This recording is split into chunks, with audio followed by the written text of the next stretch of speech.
Hello students, we are doing a series on international business and I'll continue with the first part of my first lecture, and that was introduction to international business. Now in the second part we will discuss about the distinction between domestic and international business. Now in part 1 we have already defined international business, and we have seen that how it takes place between or across boundaries of a country, and it includes trading in or transfer of goods, services, information, technology and people. But when we talk about domestic business, it is confined to a particular country. So the difference between the two are nationality of the parties. In domestic business, buyer and sellers are from the same country, but in international business, buyers and sellers belong to different countries. Mobility of productive factors. In domestic, it is within the country, more mobility with lesser restriction and adjustment problems, but in international, lesser mobility, more restriction and adjustment problems. Heterogeneity of customers, in the first one it is less heterogeneous, but in international it is more heterogeneous because the taste and preferences in different countries is different. Political system, in domestic you are familiar and with the political system, and it is easier to do business, but in international business the problem multiplies because you are working in different countries with different political environment.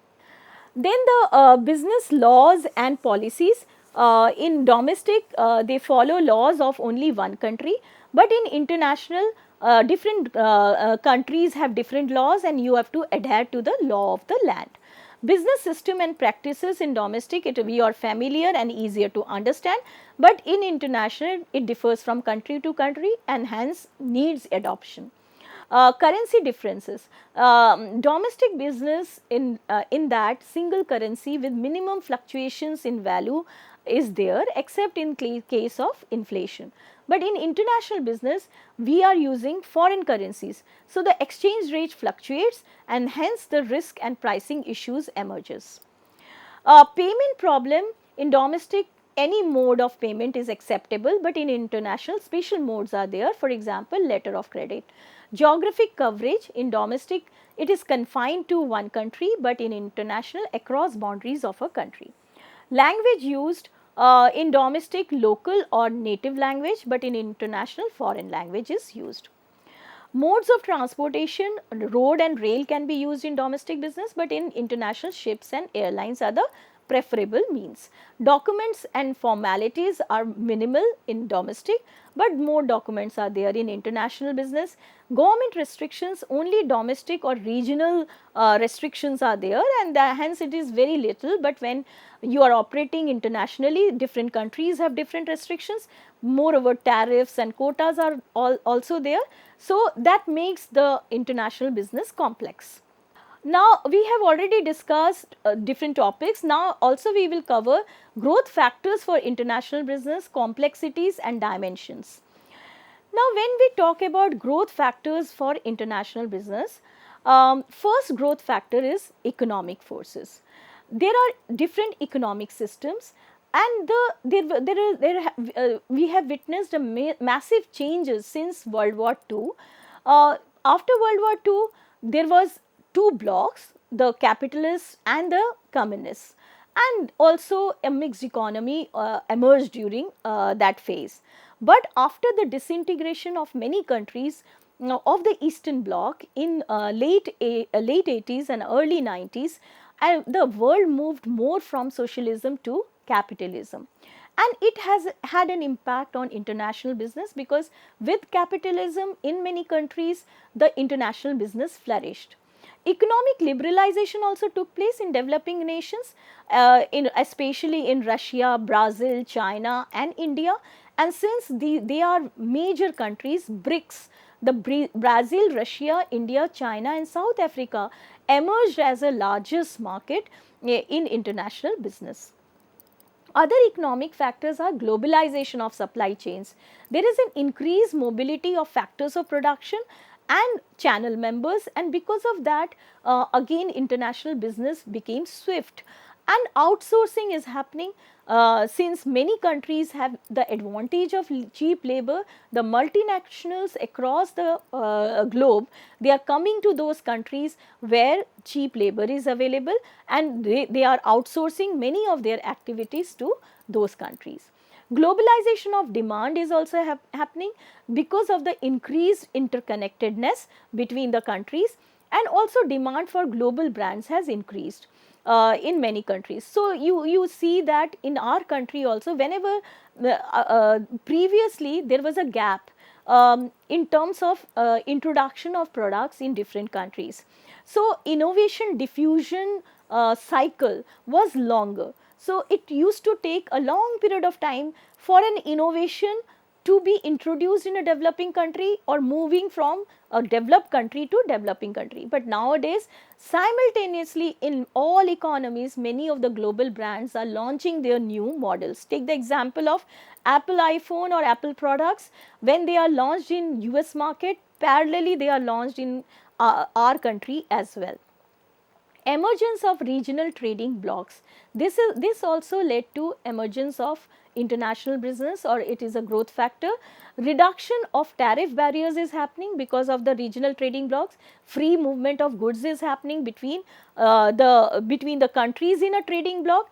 And one of the best example of regional unification is European Union, where all the member nations, they freely trade among themselves, and there is also an advantage of single currency over there.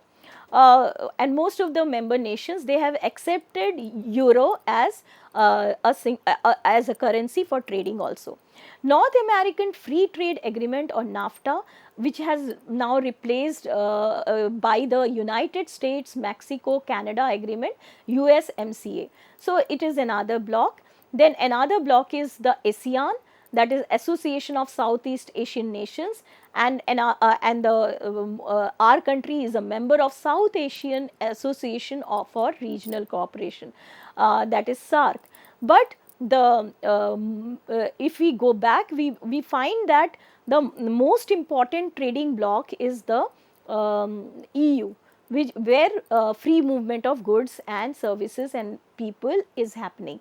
NAFTA and ASEAN and SAARC is fast catching up that kind of regional unification.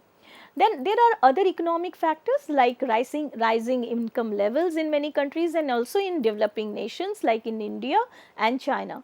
Change in consumption pattern, we now have global taste or preferences, and there is a unification of taste and preferences among customers across the world.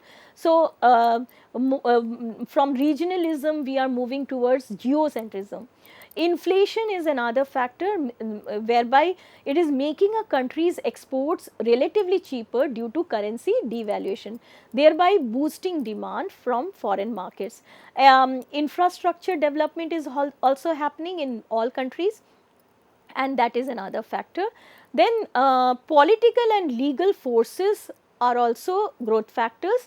Changes in economic system and fall of socialism and the rise of capitalism in many countries, liberalization, globalization in many countries, government control system has seen changes, home countries foreign regulations were relaxed, like foreign direct investment is taking place in India.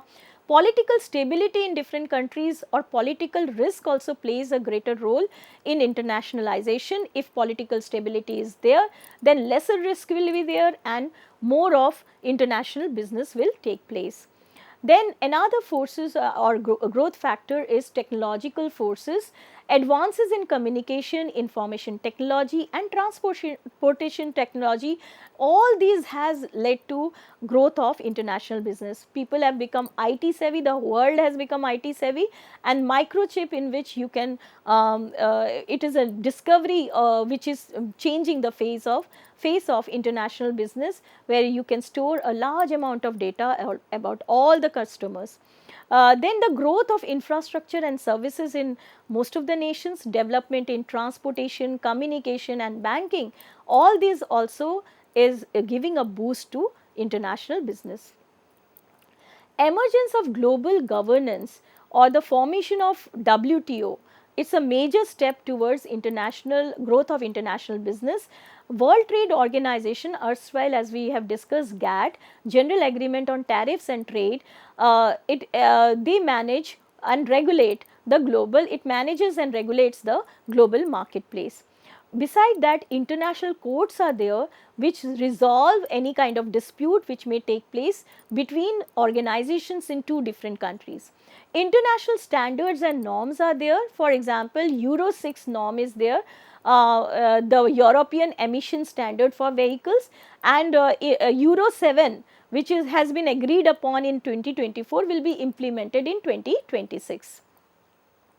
Political instability is another complex. Now we move on, we move on to the next heading, and that is complexities of international business. Doing business internationally is not easy. While you are doing domestic trade, you have to think about only the factors in your own country, but when you are doing global business, you have to the problem multiplies as you have to take care of all the factors or all the complexities in different nations wherever you are doing business. One of the most important complexity or complexity factor is political instability. Now, this is a this can be considered as the biggest hurdle in international business. Examples of political instabilities are many. If we take example of past instability, Iran-Iraq war, Indo-Pak and Indo-China wars, military coup in Bangladesh, Pakistan and Myanmar, all these instabilities marred international business over different period. Then recent instability, for example, Ukraine-Russia war, Israel-Gaza war, change in government in Bangladesh, all this also has made international business complex during the present situation.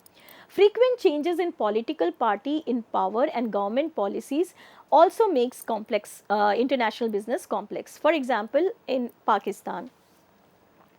Then another factor is foreign indebtedness.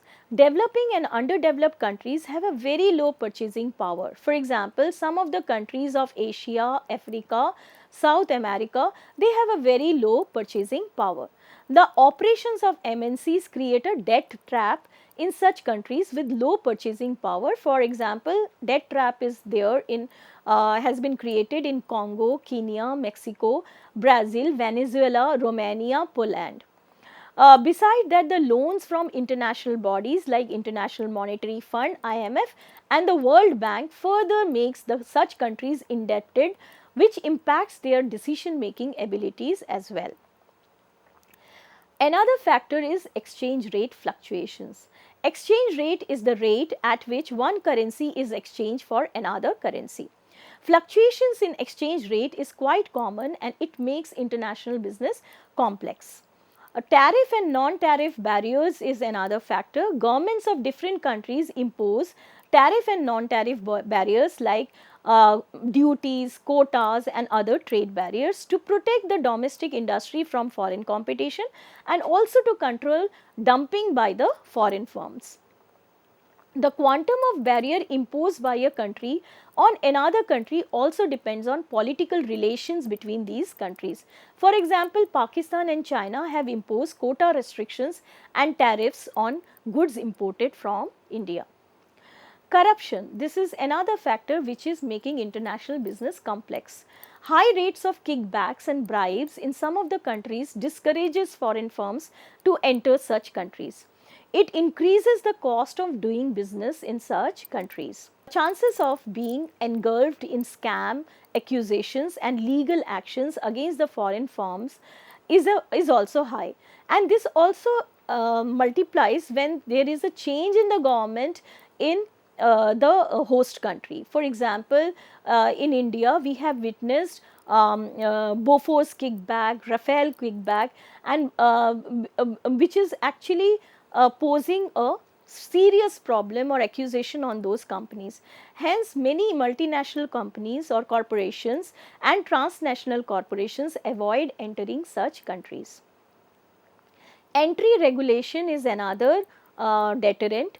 Governments of many countries used to impose entry restrictions on foreign companies or MNCs. Though with liberalization in many countries like in India in 1991 and with the end of the communism in many countries like USSR, Yugoslavia and the Eastern Bloc, the restrictions have drastically reduced.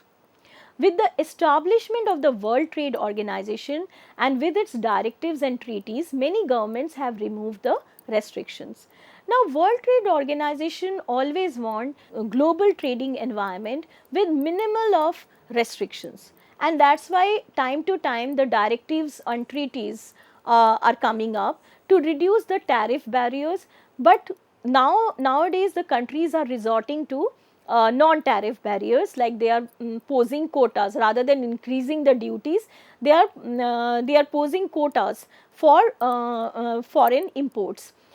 This is again putting restrictions on the trading between the countries. Removal of FDI restriction is another thing that it is happening in many countries and in our country also, and because of that trading is becoming smoother. Then another complexity is high cost. Going international is a costly affair as it involves huge cost and investment in market survey, product modification, managerial training, quality upgradation. Such costs and investments discourage firms from going international. Bureaucracy is another problem. In many of the countries, there are strong bureaucratic structure or system of working, and that leads to delays and buck passing. Sanctioning licenses to the foreign firms is delayed. Granting them permissions is again a big problem, and because of that, it acts as a deterrent for foreign firms to work in such countries. Such practices discourages MNCs to enter such countries. In India, the requirement of licenses and bureaucratic delays have substantially reduced after the liberalization of the economy in 1991. Technological barriers is another factor which is making international business complex. Technological development vary in different countries. On the one hand, we have the Western world and especially USA who are very advanced in technology, and on the other, if we take example of many of the African nations, the technology has not even touched those countries. So, there is a gap in technological development in between different countries. So, when you are introducing a product in one of the country, you have to look into the technological development there in that country. It might not be conducive to take up that technology. Technological piracy is another issue, that copying of original technology and producing imitative products or piracy is rampant in different countries. One of the best example of technological piracy, and there was a case also filed by Apple Corporation on Samsung for copying their technology. Culture makes of different countries are different, and that makes things complex. Different countries have different cultures, and it is very difficult to understand different cultures and nuances of the culture. Um, how a country, how an organization or economy work, that depends on the culture of that country, and when you are doing business over there, you have to understand the culture of that country. What may be permissive in one culture might not be permissive in another culture, so you have to take care of that. Language differences also poses a huge challenge, especially in countries where they are not using English as a medium of communication. Then media development also poses a complexity in international business. Not everyone is connected to internet in all the countries.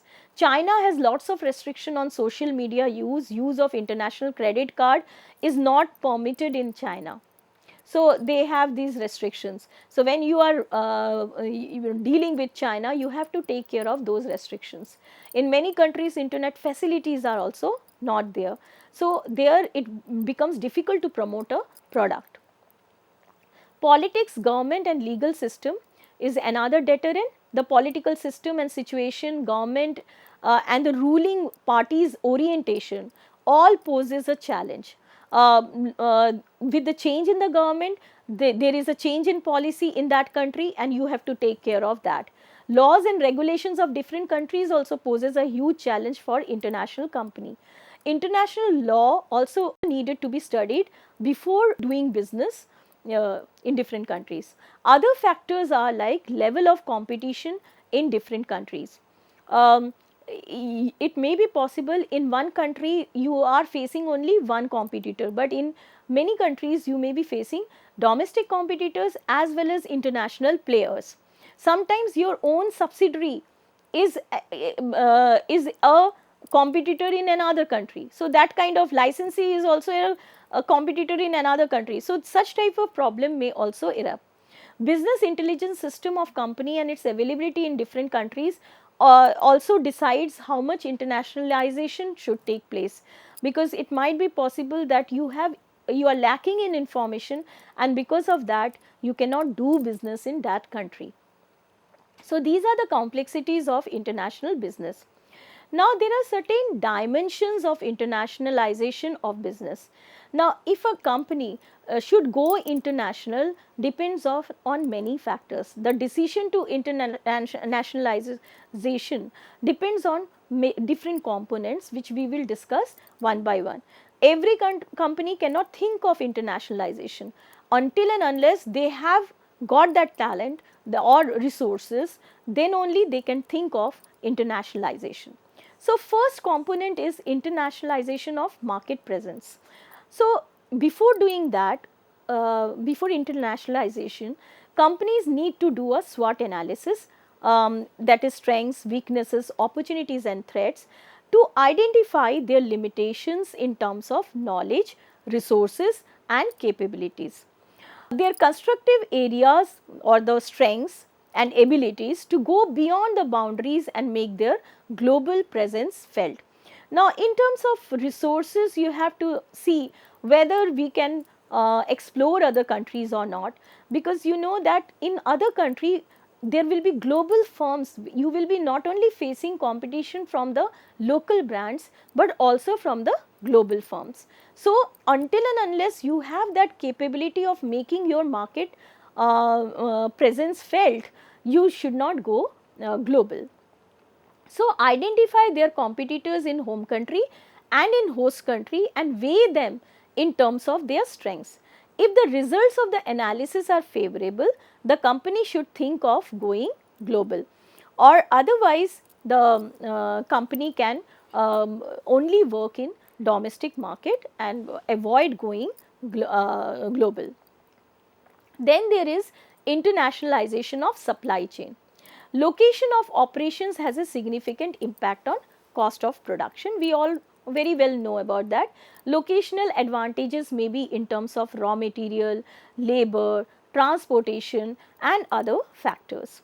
So like in India, we have locational advantage in terms of production of many commodities like rice, or we can say wheat, or tea, jute. All these are produced in India. Beside the manufacturing products, also we have the great advantage of cheap labor. In many countries, there is the infrastructure may be suitable for doing business. So that also can be a locational advantage. Business firms should select a location for production in a supply chain such that the cost of production can be minimal. Now, companies have the choice to select different locations for different operations in different countries on the basis of distinct advantages. So now since interconnectedness is there, IT has evolved. Now all the companies and its subsidiaries or its production manufacturing units are connected. So you, rather than thinking of one location for production of the product, you can have different units in different countries and take the advantage of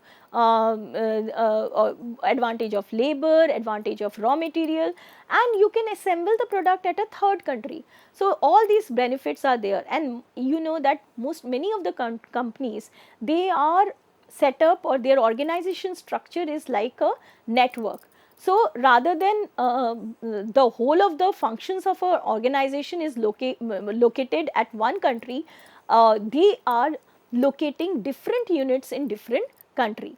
and taking the advantage of that country or the whatever competitive advantage they have.